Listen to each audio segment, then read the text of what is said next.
Everyone, hope you're doing good.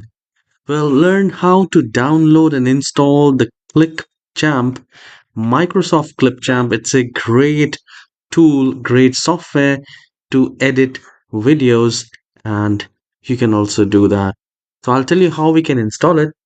So, we need to open the Microsoft Store, and you just need to click on that. And in the Search Apps menu, type ClipChamp, and you will find Microsoft ClipChamp. And here you can see the ratings. Microsoft Corporation 3000, 3K ratings 4.5. And you can do a lot of stuff from this. And once you can simply install it, it will ask you to open it.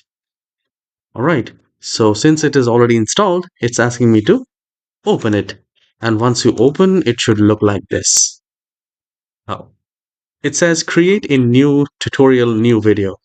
So we can click on that. You can import the media, whatever the video you have, you can simply import it, and then you can drag it to the timeline.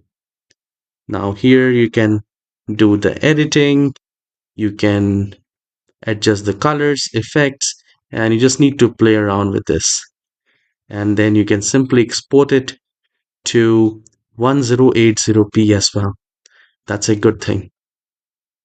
Right. So you can also try that and do let me know in the comment section whether you like this software, Microsoft ClipChamp or not. I'll see you in the next tutorial. Have a wonderful day.